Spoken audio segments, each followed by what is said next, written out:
తెలుగు సినీ ఇండస్ట్రీకి షాక్ ఇచ్చారు AP deputy CM Pawan Kalyan. ఏపీలో కూటమి ప్రభుత్వం ఏర్పాటై ఏడాది అవుతున్న సినీ సంఘాల ప్రతినిధులు సీఎం చంద్రబాబును మర్యాదపూర్వకంగా ఎందుకు కలవలేదని ప్రశ్నించారు. జగన్ ప్రభుత్వం సినిమా రంగాన్ని, అగ్రనటులను ఏ విధంగా చీత్కరించిందో మరిచిపోయారా అంటూ ఎద్దేవా చేశారు. అంతేకాదు, ఇక నుంచి తమ ప్రభుత్వం ఎవ్వరితోనూ వ్యక్తిగతంగా చర్చలు జరపదని, కేవలం సినీ సంఘాల ప్రతినిధులతో మాత్రమే మాట్లాడుతుందని క్లారిటీ ఇచ్చారు డిప్యూటీ సీఎం. కూటమి ప్రభుత్వం వ్యక్తులను ప్రోత్సహించదని, సినీ రంగాన్ని మాత్రమే అభివృద్ధి చేస్తుందని స్పష్టం చేశారు. ఇక సినీ రంగ అభివృద్ధి కోసం ప్రత్యేక పాలసీ తీసుకురావాలని తాను భావిస్తున్నట్టు తెలిపారు పవన్ కళ్యాణ్. తెలుగు మూవీ ఇండస్ట్రీని ఉద్దేశిస్తూ పవన్ కళ్యాణ్ ఆఫీస్ రిలీజ్ చేసిన సంచలన లేఖ పైన సినీ ప్రముఖులు స్పందిస్తున్నారు. దీనిపైన ఒక ప్రణాళికాబద్ధంగా డిప్యూటీ సీఎం పవన్ కళ్యాణ్ ముందుకు వెళ్లే అవకాశం ఉన్నట్టుగా తెలుస్తోంది. దానికి రిటర్న్ గిఫ్ట్ లా కాదు. అతను దీన్ని ఎలా స్పందించారు? థియేటర్లు ఆపుతా ఉన్నదంటే స్పందించలేదు పవన్ కళ్యాణ్ గారు. ఇండస్ట్రీలో ఏం జరిగితే బాగుంటది అది చెప్పారు. ఓకే, ఇండస్ట్రీలో ఏం జరిగితే బాగుంటది, ఎలా చేస్తే సిస్టమ్ ఉంటది అనే విషయం ఆయన చెప్పారు. ఆయన థియేటర్లు బాగుండాలా లేదా, థియేటర్ల పర్సంటేజ్ విషయం అనేది అది వ్యక్తిగతంగా అది పరిశ్రమకు సంబంధించింది. అది పరిశ్రమలో ఉన్న ఎగ్జిబిటర్స్, డిస్ట్రిబ్యూటర్లు అండ్ నిర్మాతలు అందరూ కూర్చొని ఛాంబర్ అనేది ఉంది, స్టూడియో సెక్టర్ అందరూ ఛాంబర్ లో కూర్చొని మేమందరం కలిపి తీసుకునే నిర్ణయం అది. అది కలిసికట్టుగా మేము మీటింగ్లు చేసుకుంటున్నాము. మీటింగ్ల మీద మీటింగ్లు జరుగుతున్నాయి. దాని ద్వారా ఎవరికి ఇబ్బంది కాకుండా ఎన్నో సంవత్సరాల నుంచి చలనచిత్ర సీమ విడినప్పటి నుంచి ఎన్నో సార్లు వ్యాపారాల చేంజ్ వల్ల రకరకాలుగా రూల్స్ మార్చుకున్నాం. కొన్ని ఈ సిస్టమ్స్, కొన్ని రోజులు ఆ సిస్టమ్స్, రకరకాల ఎన్ఆర్ఏ సిస్టమ్స్ అని, ఈ సిస్టమ్స్ అని, ఎంజీలు అని, రకరకాల సిస్టమ్స్ మారుతూ ఉంటాయి ఈచ్ అండ్. దానికి రూల్స్ పెట్టుకున్నాం, ఛాంబర్ లో రూల్స్ పెట్టుకుని వాటిని పాటిస్తూ వచ్చాం. ఈ రోజు ఉన్న వ్యవస్థ ద్వారా ఇలా చేస్తే పర్సంటేజ్ విధానం వస్తే బాగుంటుందని ఎగ్జిబిటర్లు ఫీల్ అవుతున్నారు. ఎగ్జిబిటర్స్ ఫీల్ అవుతున్నారు కాబట్టి వాళ్ళందరూ వాళ్ళ కోరిక ఇచ్చారు కదా, దాన్ని ఛాంబర్, ప్రొడ్యూసర్లు, డిస్ట్రిబ్యూటర్లు అంతా పరిగణలోకి తీసుకుని డిస్కషన్ జరుగుతున్నాయి. ఇప్పుడు ఎవరి సినిమా వస్తుంది, ఎవరు అవుతున్నారు అవి రానేది. అది మీరు ఆ రకంగా క్రియేట్ చేసుకోవద్దు. వస్తుంది అదొక నిర్మాత సినిమా అంటే ఎగ్జిబిటర్లు మొన్న ప్రకటించారు సార్, ఇట్లా చర్చలు గానీ వాళ్ళు ప్రకటించింది 30వ తారీఖు నుంచి అని ప్రకటించారు. కొందరు ఎగ్జిబిటర్లు 30వ తారీఖు నుంచి ప్రకటించారు. అది చర్చలు జరుగుతున్నాయి కదా, 30వ తారీఖున సినిమాలు వస్తున్నాయి. ఇంకా చర్చలు జరిగి మా మధ్యలో జరిగి ఇట్లా చేసుకుందని ఇప్పుడు ఎవరన్నా ఒకరు వాళ్ళకున్న కోరిక చెప్తారు. పెద్ద మనుషులు ఛాంబర్ వాళ్ళ అందరు కూర్చొని నిర్ణయం తీసుకుంటారు. ఏ నిర్ణయాలు జరగలేదండి, అన్ని డిస్కషన్స్ లో ఉన్నాయి.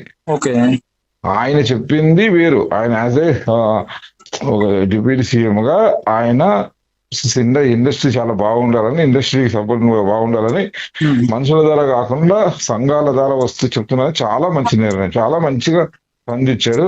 ఆయన ఇప్పుడు కూడా చలనచిత్ర పరిశ్రమకి కానీ సినిమా ఇండస్ట్రీకి సపోర్ట్ అందించారు. చాలా సార్లు చేశారు కాబట్టి జరుగుతుంటది కంపల్సరీ. అలాగని చలనచిత్ర సీమలో కూడా అవి మనుషులు వెళ్ళి మాట్లాడుకొని చేసుకునేదంటే ఒక సంఘం ద్వారా, అంటే ఛాంబర్ ద్వారాను వీళ్ళ ద్వారాను వస్తే బాగుంటది, కౌన్సిల్ ద్వారా వస్తే బాగుంటదని ఆయన నిర్ణయించడం అనేది చాలా మంచి పని. ఆయన ఇంకొక మాట అన్నారు సార్, ఏంటంటే నేను పరిశ్రమ కోసం ఎంతో కష్టపడుతున్నాను, ఎంతో మందిని ఆల్రెడీ నేను చెప్పాను వచ్చి కలవండి, అందరూ కలిస్తే సానుకూల నిర్ణయాలు వస్తాయని చెప్పాను. అయినా కూడా ఎవరు స్పందించలేదు. ఇప్పటి వరకు సీఎం ని మర్యాద పూర్వకంగా కూడా కలవలేదు. నేను చెప్పిన తర్వాత కూడా ఎవరు స్పందించకపోవడం ఏంటని కూడా ఒక ప్రశ్నించారు ఆయన. కంపల్సరీ సీఎం కలవడానికి మన వాళ్ళు ప్రయత్నం చేసి ఉంటారు. దొరకకపోయి ఏదో జరిగింటదేమోనండి, తెలియదు. కరెక్ట్, నాకు యాజ్ ఆఫ్ నౌ నాకు క్లియర్ గా తెలియదు.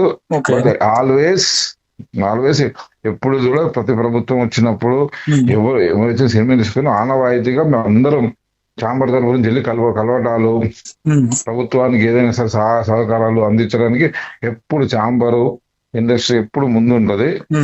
కాబట్టి చిన్న కమ్యూనికేషన్ గ్యాప్ల వల్ల ఏమైనా డిలే అవుతుండొచ్చు, కానీ 100% ఛాంబర్ ఎప్పటి నుంచి ముందు ఉంటది, ముందు జరుగుతుంది.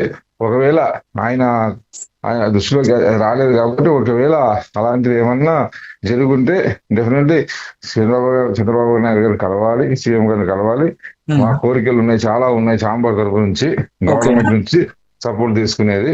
ఓకే. అటు ఆ రాష్ట్ర సీఎంలు, ఇక్కడ ఈ రాష్ట్ర సీఎంలు కలిసి తెలుగు ఇండస్ట్రీ కావాల్సిన కొన్ని వసతులు ఉన్నాయి, అవన్నీ చేయించుకోవాలి, చాలా ఉన్నాయి. ఓకే. కాబట్టి అవి వచ్చిన తర్వాత ఆ కోరికలు పత్రాలతో వాళ్ళని కంపల్సరీ మేము కలుస్తాము. అది ముఖ్యంగా పవన్ కళ్యాణ్ గారి సినిమా జూన్ 12న రాబోతాం. ఈ నేపథ్యంలో జూన్ 1 నుంచి థియేటర్లు బంద్ అనే దాన్ని బాగా ప్రచారం అయింది. దానికి ఆయన హర్ట్ అయ్యి రిటర్న్ గిఫ్ట్ అనే వర్డ్ వాడారు సార్. నాకు రిటర్న్ గిఫ్ట్ ఇచ్చారు, చాలా థ్యాంక్స్ అని ఇదిగా చెప్పారు. లేదు, అదేమన్నా ఉంటుంది. ఆయన ఎప్పుడు ఇండస్ట్రీ మీద ప్రేమ ఉంటుంది, ఇండస్ట్రీని పాజిటివ్ గా చూసుకుంటారు. ఇండస్ట్రీ మీద ఎప్పుడు ఉంటుంది. అది ఒక సినిమా గురించి మాత్రం ఎప్పుడు కాదు. కొందరు అన్నారు, చర్చలు జరుగుతున్నాయి. చాలా చిన్న ప్రాబ్లం ఉన్నది. మీడియా ద్వారా పెద్దగా డిస్కషన్ అవుతుంది, కానీ చాలా ఇండస్ట్రీకి సంబంధించి ఇంటర్నల్ ప్రాబ్లం అది. ఓకే.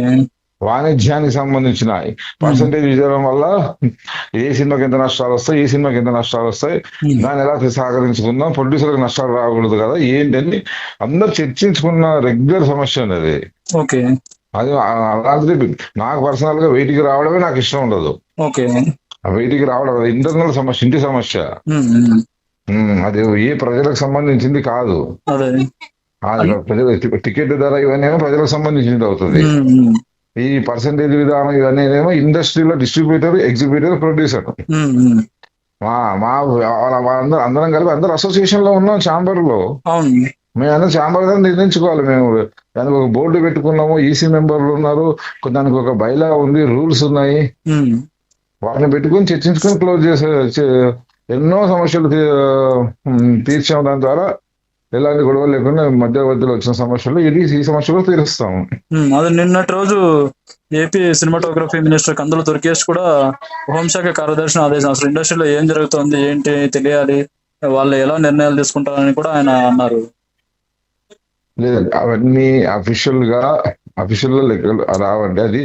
అది నాకు పూర్తిగా పర్సనల్ గా తెలియదు దాని గురించి నేను మాట్లాడకూడదు. బట్ నేను చెప్పేది మాత్రం ఇప్పుడు ఏదైతే ఈ సమస్య మాత్రం ఇండస్ట్రీలో ఇన్నర్ గా ఛాంబర్ కి సంబంధించిన సమస్యనే, ప్రజలకు సంబంధించింది కాదు.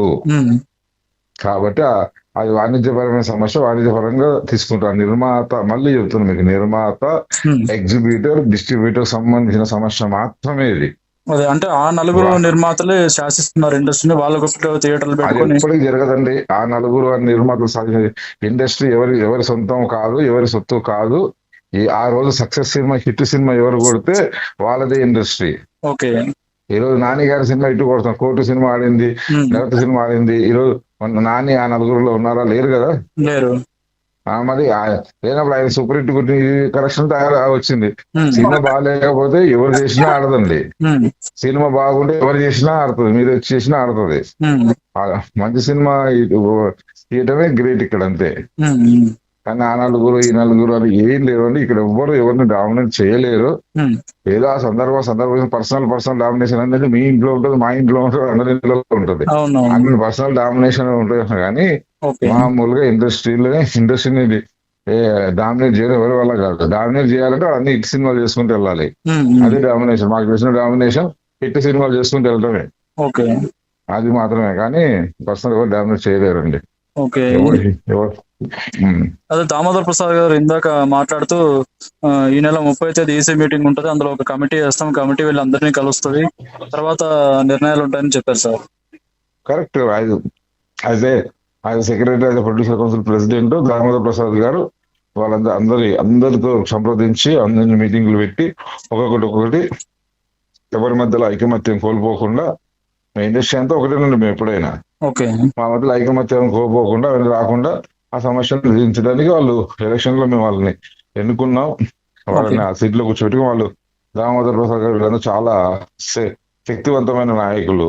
వాళ్ళు ఎన్నో సమస్యల్ని పరిష్కరించారు. వాళ్ళు ఈ సమస్యను కూడా ఈజీగా పరిష్కరిస్తారు.